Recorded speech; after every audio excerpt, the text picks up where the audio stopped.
You're watching Canadian Muslim News on Muslim Network TV. From Toronto, Ontario, I'm Catherine Bullock. Assalamu alaikum and greetings of peace. Today, a conversation about the Max Mentorship Program with Jamiu Abdsalami from Vancouver. But first, some news headlines.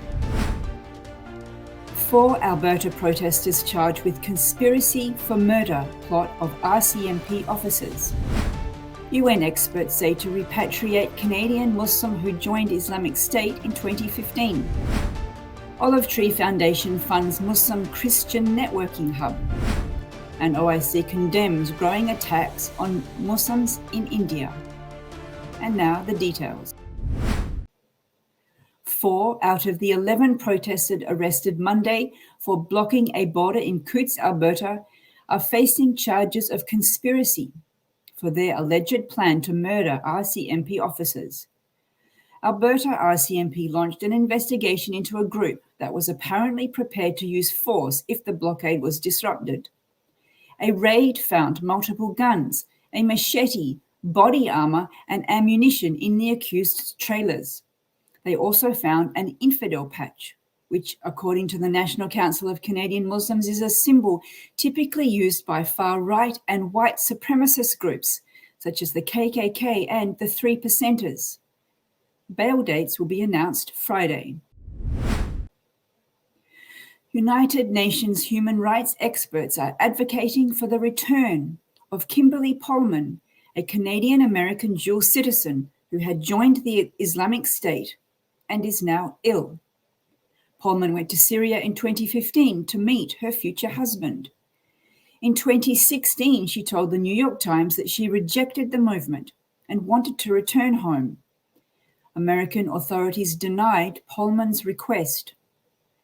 Since 2019, Pullman has been detained without charge in a Syrian camp.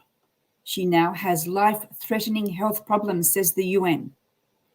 The Canadian government also denied requests for repatriation, which the UN refers to as a violation of the right to life. The Olive Tree Foundation awarded a grant to the Canadian Council of Churches and the National Muslim Christian Liaison Committee for a project that fosters interfaith relationships. Called the Canadian Christian Muslim Network online resource, the platform aids communications between Muslims and Christians. It will also feature a bi-weekly blog on uplifting stories about community leaders and interfaith events. The foundation is a philanthropic organization that promotes community development through charitable funds. India, on Tuesday, condemned a statement by the Organization of Islamic Cooperation, or OIC, which had expressed concern over India's treatments of Indian Muslims. OIC called on the international community to take necessary measures to address continued attacks on Muslims in India. In a sharply worded statement, the Indian Ministry of External Affairs said, "The communal mindset of the OIC Secretariat does not allow for a proper appreciation of these realities. OIC continues to be hijacked by vested interests to further their nefarious propaganda against India."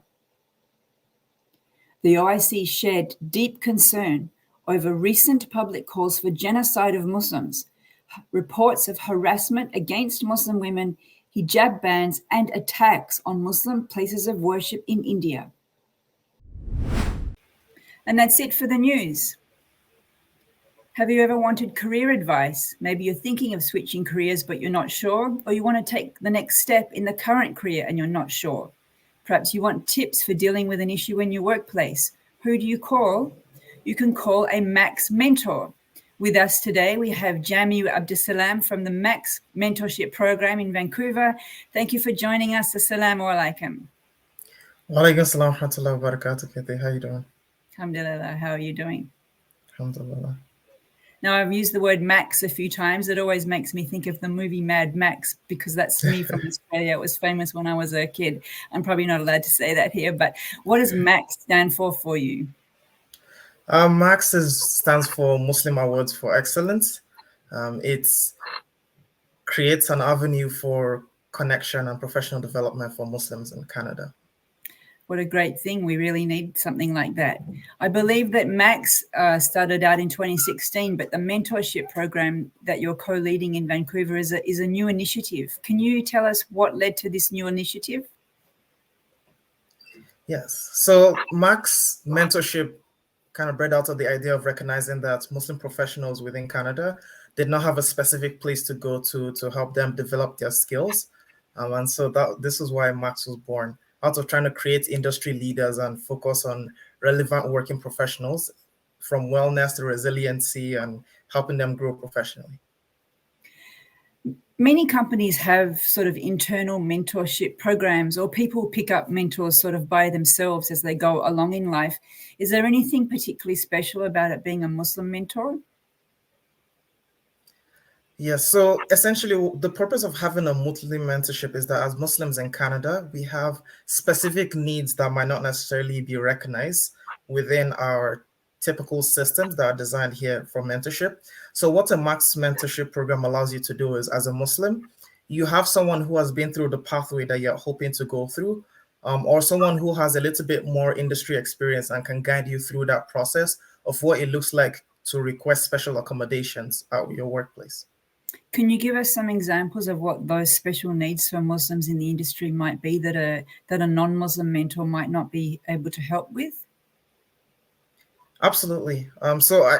Two things that quickly jump out of mind is requests for prayer spaces. So right now, not a lot of professional companies in Canada recognize that you need to create special prayer rooms or timelines incorporated into your meetings to help people who are Muslims that would need to periodically leave for a 5-minute break. So this allows them a chance to go out and learn from people who are Muslim professionals who have had to go through that. Another thing might be networking events. So a lot of networking events after hours happen in places that might contain environments that are not conducive to Muslim professionals, young Muslim professionals, or what they don't feel comfortable with. For example, or after work drinks or something like that might not be a space that a Muslim is comfortable in.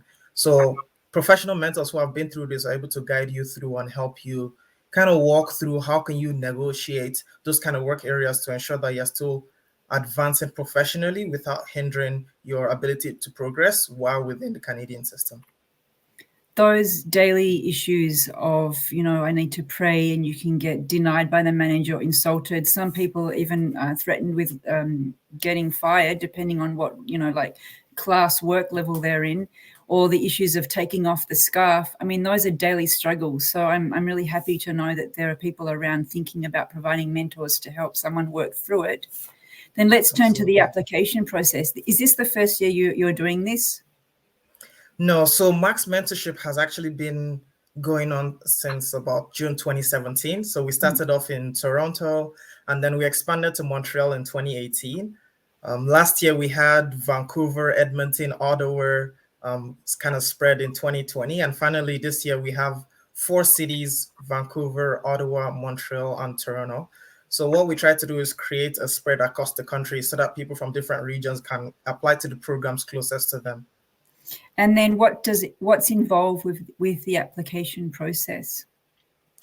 So what the application process looks like is you send in an application on our Google form.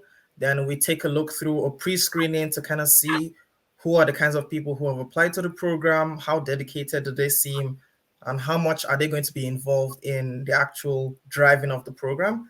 And then we do a preliminary review, a screening phone call afterwards. And then after that screening phone call, if you get accepted into the program, then you get matched with a mentor to have your first meet and greet. How many applications would you typically receive? So far we've had across the program, I believe 308 mentor-mentee matches. And we've matched about 509 pairs.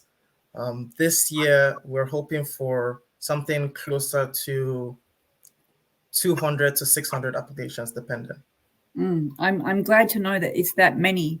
I was wondering if you get more applications to be the mentee than the mentor. I imagine that there are more people eager, like, yes, I need help, than someone willing to spend extra time. I'm assuming it's volunteer, so you're busy, your full-time work, you have your family, whatever, and now you have this extra burden. So do you find a difficulty getting mentors over mentees? Absolutely. So it's always the case where you have a lot more young professionals who are eager and willing to find like a senior mentor within their industry to come support them in their career progression or help them set accountability goals. So what we've tried to do is we try to take advantage of the Max network. So Max has several programs, the mentorship just being one of them. So for the mentors, the reason we don't have as much of a challenge finding mentors is we're able to reach out to those connections we have through LinkedIn and all our other national programs and kind of draw on those resources to find the right people to support our mentees. Nice, very nice. Now, Max has a fancy gala in Toronto, which, tickets at a very high price. We know that a lot of Muslims are unfortunately congregated in the lower income brackets. They wouldn't be able to afford that kind of dinner. So do you get any pushback or feedback about this being a program only for the middle to upper classes? So what we've tried to do to kind of counteract that is we've tried to incorporate questions into our application process to ensure that we're catering to every demographic. So we've added a challenge question in there to kind of ask what are some of the circumstances you can see that could have inhibited your opportunities in the past. And we also collect demographic data to see what kind of people were receiving into the program. So we are not limited to any sort of like upper class or middle class or whatever. Mark is not, we don't care about that. We care more about drive and what else you're hoping to bring into the program. And we try to incorporate all of those background things that might have affected your ability to be in a certain position so that we can support as many people as we can across the country, regardless of demographic or financial background. So that means this is an idea that there've been conversations about. It's something that you're aware of and you're taking proactive steps to deal with. Absolutely. Max is always trying to find new ways to make sure that we're serving everyone in the community. And so this is just one of those things where if there is any feedback, we're more than willing to listen and adjust accordingly to see how we can make sure that we're serving everyone within the Muslim community in Canada. Alhamdulillah. I know that the Muslim community is, I think, one of the youngest faith communities in Canada, the average age, something like 28. So perhaps if you're still around in 10 or 15 or 20 years, you'll have that bigger cohort who's come through and you'll get more senior mentors who are able to help the younger people. Just finishing off now with the last question. Some organizations make a difference between coaching and mentoring. Is this a concept that Max also thinks about? Yes. So for our Max program, what we're actually focusing on for our mentorship program is more of a mentor-mentee relationship. We have other programs that cater towards if you're looking for like one-on-one coaching.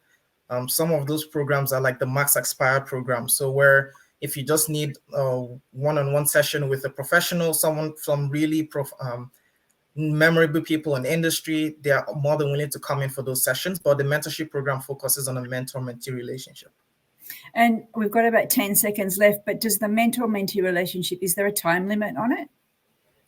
So this year, we're actually testing out a flexible program where you can choose a range between 3 and 12 months, but typically it's a 12-month program. Oh, I see. Okay. Well, we're out of time, but thank you very much for coming on the show and explaining the program. I hope you get lots of great applicants from both sides, mentor and mentee. Thank you very much, Katie. Have a wonderful day. You've been watching Canadian Muslim News on Muslim Network TV. Share, like, and subscribe. Stay safe. God bless.